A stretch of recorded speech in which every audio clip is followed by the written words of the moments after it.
Fala, meus amigos, estamos começando aqui mais um vídeo do canal, enquanto eu sigo atuando nesse inferno insuportável aqui, isolamento dos meus amigos, hackeamento do sistema, destruição aqui dos meus relacionamentos, dos meus projetos, e vou tentando me livrar desse inferno aqui até o último dia, antes que destruam tudo de novo aqui, que essa é a intenção dessa gentalha nojenta que eu sigo atuando aqui. Enfim, no vídeo de hoje a gente vai fazer mais uma reflexão sobre a questão da representação e da representatividade, né, na política. Tá? A gente falou disso aí nos últimos vídeos, uns 2 ou 3 vídeos aí falando sobre isso, e inclusive em conexão também com a crise, da tal crise do PSDB, né?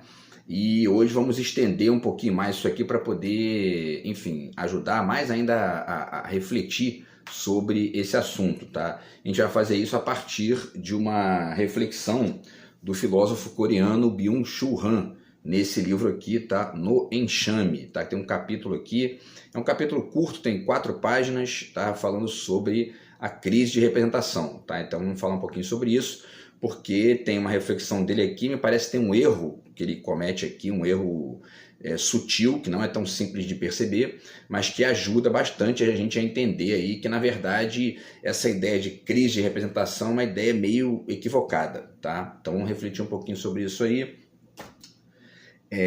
Antes eu deixo com vocês aqui mais uma vez a dica do meu novo livro de poemas, está aqui do outro lado de cá. Quem quiser entrar em contato aí, o zap tá na descrição do vídeo. A gente conversa a despeito do inferno que essa gente nojenta segue fazendo na minha vida aqui, tá? E o meu romance está na editora, já era para ter saído, não saiu ainda também por conta de sabotagem dessa gentalha, e eu sigo aturando aqui, sigo torcendo aqui que saia logo para poder anunciar para vocês aqui, beleza? Então é isso, pessoal. Vamos falar rapidinho aqui, eu vou só ler para vocês o texto de apresentação que eu fiz lá no Facebook, que ajuda a entender o roteiro aqui, tá? Então, o que o quadro A Traição das Imagens, de 1929, de autoria do pintor surrealista René Magritte, e que traz a famosa frase "Isto não é um cachimbo", né? Vocês devem conhecer, né? Aquele quadro do Magritte, que é um cachimbo, né? Uma imagem de um cachimbo, e a frase "Isto não é um cachimbo" em francês, tá? Então, o que esse quadro, que se chama A Traição das Imagens, tem a ver com a urna eletrônica e também com a representatividade na política, né? O filósofo coreano Byung-Chul Han achou uma conexão ao fazer uma reflexão sobre a questão da crise de representação na política, conectando o tema ao surgimento da fotografia digital, tá? Em seu livro No Enxame, né? Do meu ponto de vista, existe um erro fundamental no raciocínio do Byung-Chul Han, e esse erro ajuda a entender o problema da ideia de que existiria uma crise de representação política no mundo atual. Ajuda a entender também a crise pela qual passa o PSDB, sobre a qual falamos aí nos últimos vídeos, né? E outros dilemas contemporâneos. Então o título do vídeo é esse aí, o erro do filósofo Byung-Chul Han, que mostra que nós não vivemos uma crise de representação política, tá? Então vamos falar um pouquinho sobre tudo isso aí, tá? Enfim, a partir dessa reflexão do Byung-Chul Han. Só para deixar registrado aqui, eu tenho vários livros dele, comprei aqui, né? Além desse No Enxame, tem 8 livros dele aqui, quer dizer, estou com 9 livros dele aqui para ler. Esse aqui é o que eu já li inteiro, né? O Favor Fechar os Olhos, já fiz vídeos aqui sobre ele também, tá? E tem outros, né? Tem esse aqui que é o Hiperculturalidade, Cultura e Globalização, tá? E vários outros, né? Não vou mostrar todos aqui, mas enfim, esse aqui que se chama A Crise da Narração, tá? Então é um filósofo que está produzindo bastante aí, e isso é muito bacana, né? Que a gente vai aí debatendo com as ideias dele e concordando com algumas coisas, discordando de outras, tal. E é o caso hoje, tá? Hoje tem uma discordância dele aqui para poder apresentar para vocês. Então, só para deixar 2 referenciazinhas rápidas aqui também, que estão dentro da reflexão dele, né? Ele cita uma reflexão do Roland Barthes nesse livro aqui, A Câmara Clara, tá? E também uma outra reflexão que remete ao Foucault, né? Que o Foucault também fez uma reflexão aqui sobre o quadro do Magritte, tá? Que isto não é um cachimbo, né? E aqui nesse livro, nessa edição aqui, né, da Paz e Terra, que é uma edição muito bacana, tem inclusive 2 cartas que o René Magritte mandou para o Foucault. Eles debateram sobre essa questão do quadro, né, e sobre a questão da representação e tudo mais, e tem algumas falas do Magritte aqui que podem ajudar também a refletir o problema na argumentação do Byung-Chul Han, tá? Então vamos tentar aí pensar isso tudo aí. Deixa eu ver aqui, então é isso, né? Deixa eu ver aqui a ordem certinho, beleza, vamos lá. Então tá aqui o livro do Byung-Chul Han, No Enxame, certo? Tá aqui nessa edição aqui, que é da editora Vozes, tá? E aí, na página 109, tem o capítulo dele que se chama Crise da Representação. Então vamos rapidamente aqui, a sequência de raciocínio dele é a seguinte: ele pega aqui uma ideia do Roland Barthes, como eu falei, né? Repito aqui nesse livro Câmara Clara, tá? E aí ele faz o seguinte aqui, tá? Ele situa que para o Roland Barthes, né? E aí ele faz também uma reflexão da fotografia tradicional em comparação com a fotografia digital. Qual é a diferença? A fotografia tradicional é aquela que ninguém manipulava, né? Que não havia, ou pelo menos, né, do ponto de vista virtual, né? E a gente vai ver que mesmo aí havia manipulação, sempre houve, sempre vai haver, né? Mas enfim, o que ele está ponderando é que não havia essa manipulação digital em larga escala que a gente vê hoje, né? Enfim, né? Todo esse tipo esses filtros, né? E a alteração ali de tudo, né? E aí ele diz que havia então um referente real na fotografia tradicional, que é justamente a imagem capturada, né? E a fotografia, que é então uma referência, né? Uma emanação, né? Dessa referência real, tá? E que essa relação de representação seria, ele usa até uma expressão aqui, seria, cadê aqui? Seria um espaço de verdade isso, né? E aí ele diz que a foto então representa o real nesse sentido. Quer dizer, então a foto antiga está aqui na página 110, né? Vamos ler aqui. A verdade da fotografia consiste, segundo Barthes, então ele está citando Barthes, né? Aqui no Câmara Clara, em que ela está fatídica e inseparavelmente ligada ao referente, ou seja, ao objeto real de referência, que ela expõe a emanação do referente. Quer dizer, a ideia dele é de que existe um referente real que foi capturado por aquela imagem e essa ligação é indissociável, né? Vamos ver que tem um problema nessa argumentação aí, tá? E aí ele conclui, então, a partir disso, que a fotografia não é o espaço da ficção ou da manipulação, mas sim um espaço da verdade. É isso que ele diz aqui na 110. Será mesmo? Será mesmo? E aí, o que mais aqui, né? Então ele fala, isso, né? Isso aqui eu já citei, e tudo mais. Então, e aí depois tem o parágrafo aqui da 110, 111, que é exatamente quando ele cita o quadro do Magritte, tá? Então ele diz o seguinte aqui: o Barthes tem evidentemente a pintura de René Magritte, o Ceci n'est pas un épipé, quer dizer, isto não é um cachimbo, que se chama na verdade a traição das imagens, né? Em mente quando escreve, abre aspas, a fotografia tem por natureza algo de tautológico, um cachimbo é aqui sempre um cachimbo. O Roland Barthes está querendo ali fazer um deslocamento, né, daquela reflexão, né, que o Magritte faz no quadro dele, tá? E aí o Byung-Chul Han continua. Porque ele reivindica tão enfática, por que o Roland Barthes reivindica tão enfaticamente a verdade para a fotografia? Pressentiria ele o tempo vindouro do digital, no qual ocorreria a separação definitiva da representação do referente real? E aí ele vai fazer a crítica aqui dizendo que a fotografia atual acabou com essa conexão entre o referente real e a manipulação, né? E a foto, tá? E aí ele continua, né? Então, bom, vamos lá, né? Para finalizar, depois eu volto aqui a esses 2 pontos que eu anotei aqui. E aí, então, ele diz que a fotografia digital coloca a verdade da fotografia radicalmente em questão. Ela encerra, diz ele, o Byung-Chul Han, né? A fotografia digital encerra definitivamente a era da representação. ela marca o fim do real. Olha o que ele diz, hein? Marca o fim do real, né? E aí ele continua dizendo que o real existe nela, ou seja, na fotografia digital, apenas sob a forma de citação e de fragmento, né? Como se antes não fosse assim, né? E aí ele continua falando aqui que a hiperfotografia, ele passa a chamar de hiperfotografia, abre um espaço autorreferencial hiperreal que está completamente desacoplado do referente. Essa ideia de hiperreal, o Jean Baudrillard é o filósofo que mais desenhou essa questão, que mais desenvolveu essa ideia aí, né? Um dos criadores desse conceito. Então, provavelmente, talvez ele tenha aí uma conexão com o Baudrillard por aí. Mas qual é a ideia, basicamente, para vocês entenderem, né? Quer dizer, ele defende que a fotografia digital se desacoplou de tal forma do referente, do que ele chama de referente real, que é a imagem fotografada no nível direto ali, que ela hoje vive uma vida independente desse real, né? Isso procede? Faz algum sentido? Né? Ajuda a entender o que a gente está vivendo? Eu acho que não. Eu acho que não ajuda, não. Vamos tentar entender, vamos finalizar aqui a reflexão dele, a descrição da reflexão dele, para poder depois voltar aí a alguns elementos dessa questão, tá?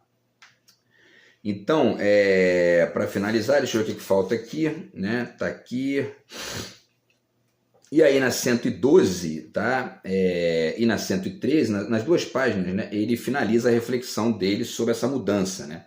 Então ele diz aqui, aí ele fala aqui, né? Ainda na 111, tá? Ele diz o seguinte, porque aí ele vai conectar, vai tentar conectar essa mudança, essa mudança da fotografia tradicional para a fotografia digital, portanto, da fotografia que, segundo ele, estaria ligada a um referente real, para uma fotografia radicalmente autorreferente e radicalmente manipulada, desacoplada, né, do referente real.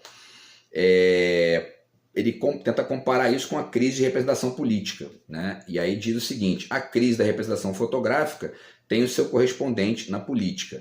Então ele começa dizendo que os políticos, né, representam tradicionalmente os trabalhadores, o povo, etc. e tal, e que isso seria uma conexão da política com o seu referente, né?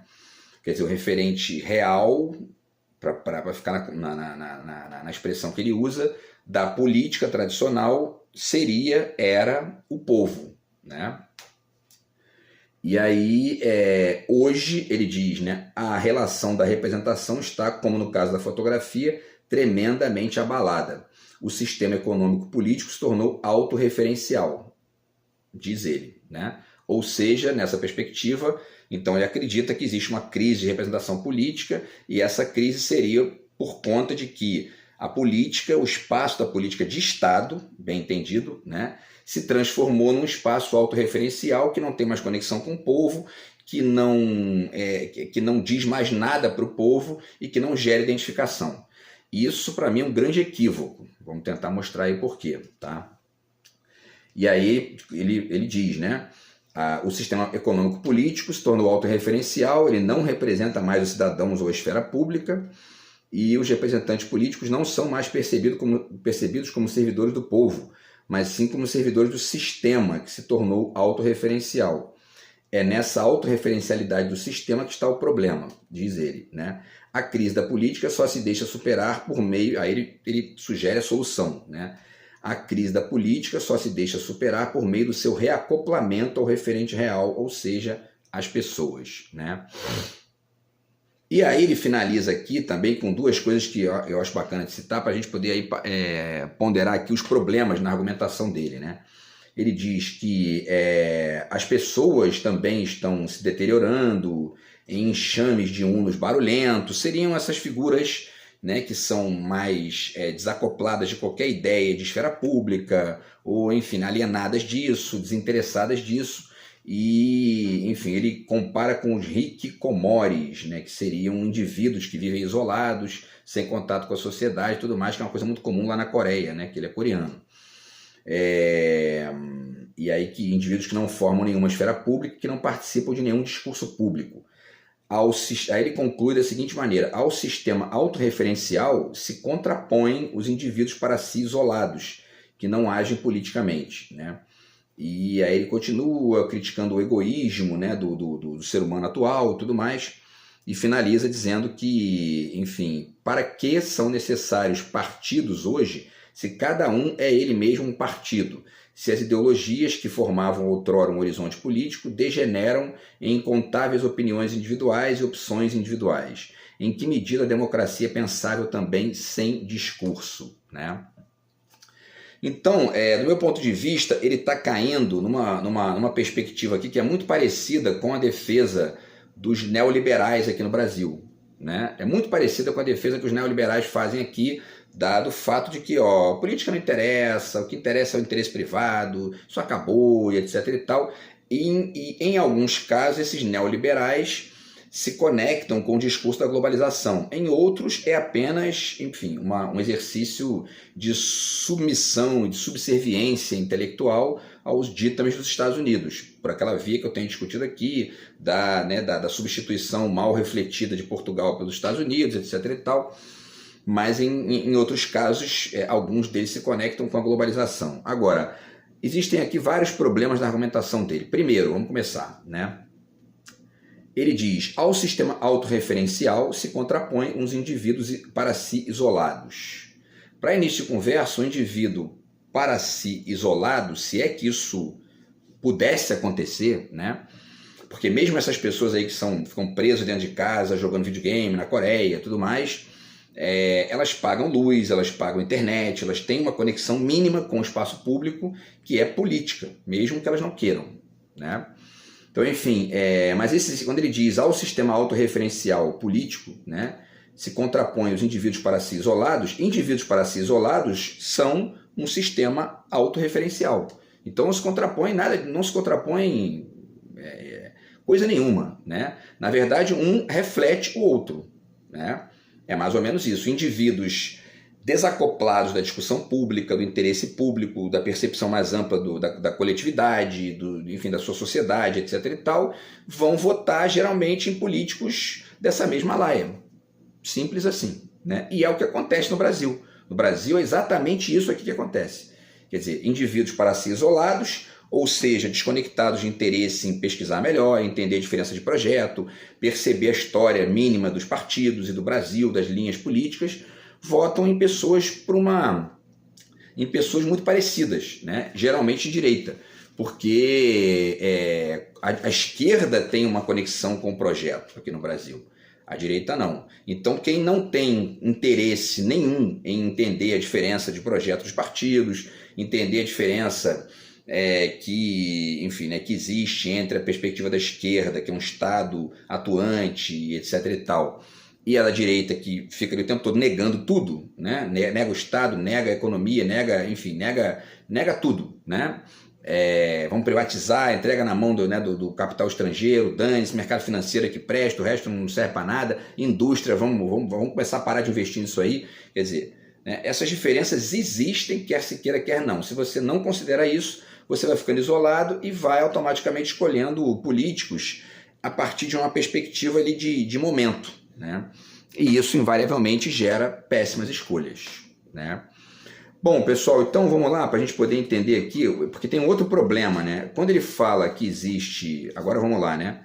Vamos refletir, porque para a gente entender o erro aqui do raciocínio do Byung-Chul Han, a gente tem que entender essa ideia de representação que ele está desenvolvendo ali, né? Então vamos lá, vamos voltar aqui ao início para a gente poder falar um pouquinho sobre isso aqui, tá? Deixa eu ver, vamos lá.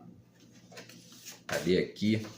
Então, ele parte dessa ideia de que há um referente real e a fotografia seria, né, inevitavelmente ligada a esse referente real, portanto não haveria ali nenhum tipo de manipulação e tudo mais.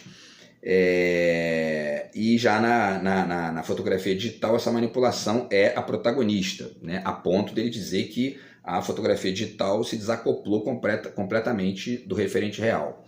Ele está ignorando uma série de coisas aqui, por exemplo, e o simbólico, e a linguagem, né? E o ângulo, e o sentido. Quando você escolhe um ângulo para uma foto, quando você escolhe uma perspectiva, um panorama e etc e tal, você já está manipulando a imagem, né? A própria relação do olho com a imagem já é uma manipulação, né?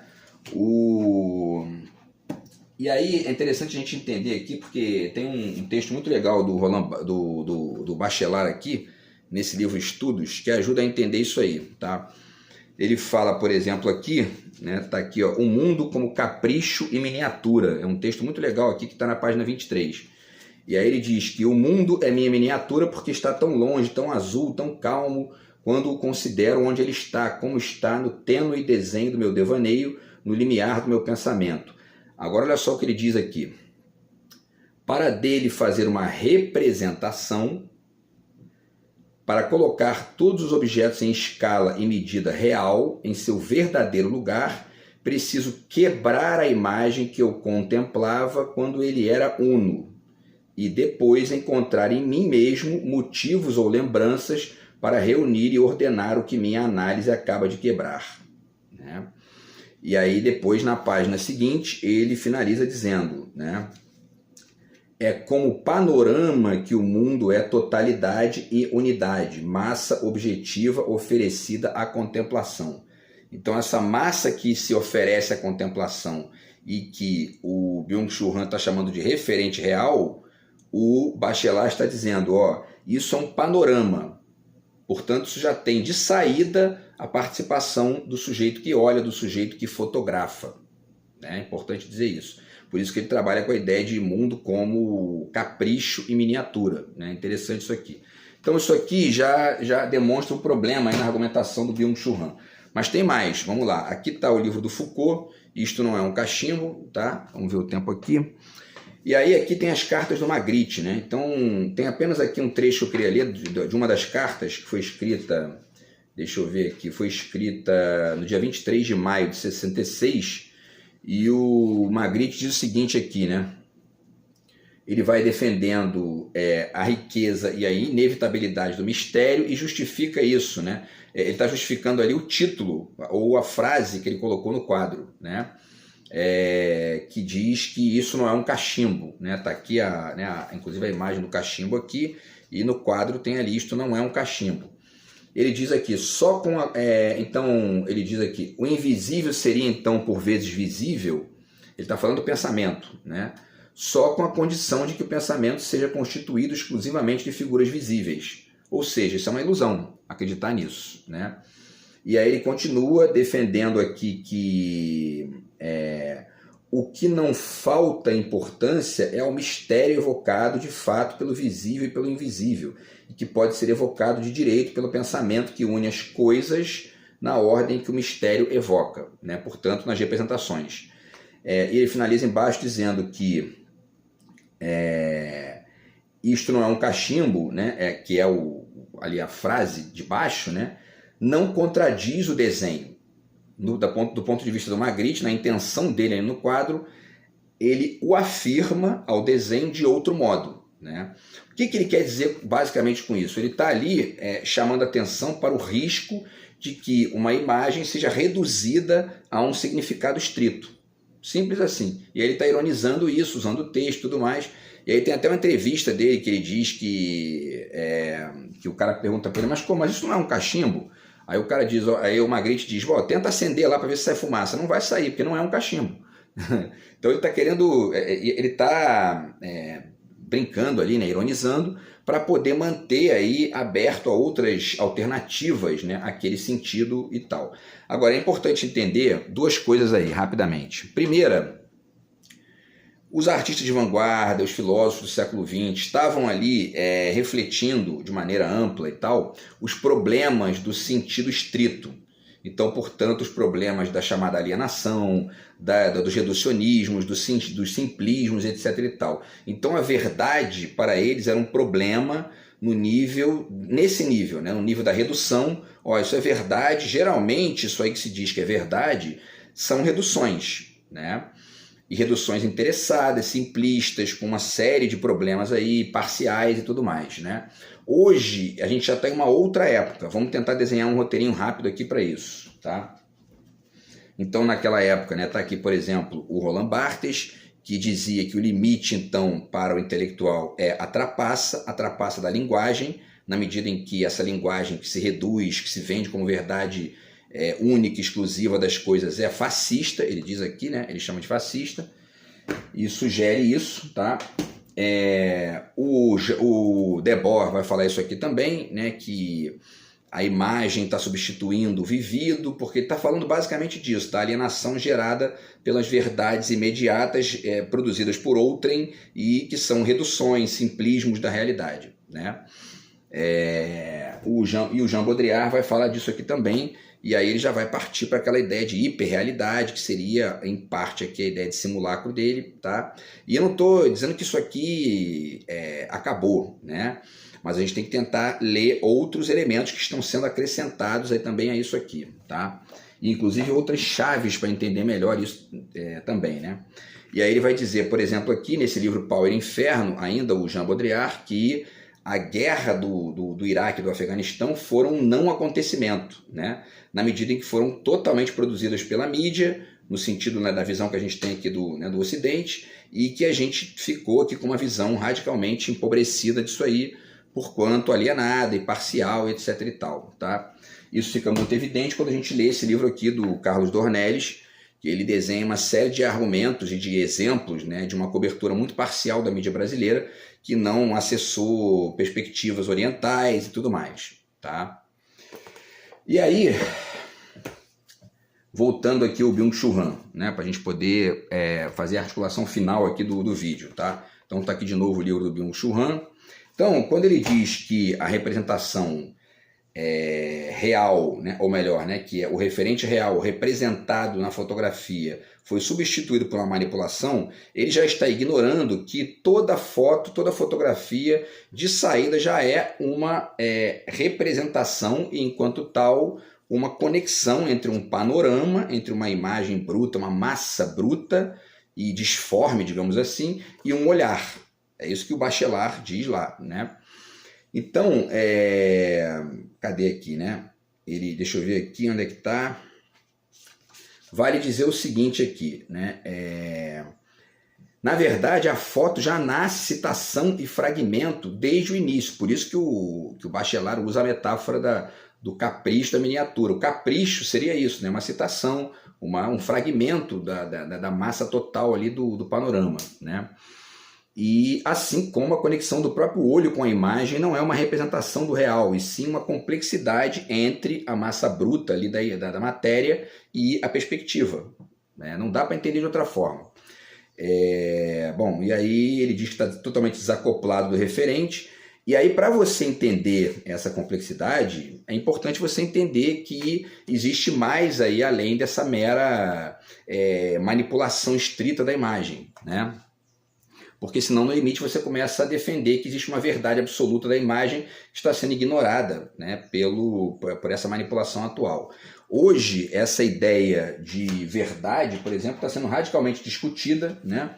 O Foucault discutiu isso muito no século XX, a partir daqueles referentes que eu ponderei aqui agora há pouco, né? Agora, hoje a gente já está vivendo uma multiplicidade de perspectivas sobre isso.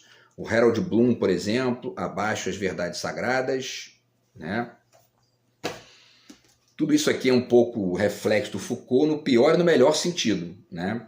As verdades nômades, está aqui o Guattari, né, e o Negri, certo? E a pós-verdade, né? Está aqui o trabalho do Mathieu d'Ancona, tá? E a Lúcia Santaella fala disso aqui também, certo? Então, quer dizer, tudo isso aqui são mudanças de perspectivas que a gente não pode ignorar e que não dá para pensar isso apenas a partir da percepção de que existe uma diferença entre a representação real antiga e a manipulada atual. Elas sempre foram manipuladas e a realidade é isso, desde sempre, né? Quer dizer, o panorama, a perspectiva, o olhar, o ângulo manipula a imagem desde sempre, né? Hoje isso ficou muito mais, enfim, né, veemente aí, mas não está aí a diferença. A diferença está em outro plano, né, em outra perspectiva, tá? E aí tem outras coisas para dizer que, né, não vai dar tempo de falar do restante aqui no vídeo de hoje. Eu faço mais um vídeo para complementar a reflexão aqui para amanhã, tá? E aí trago o restante aqui dos livros.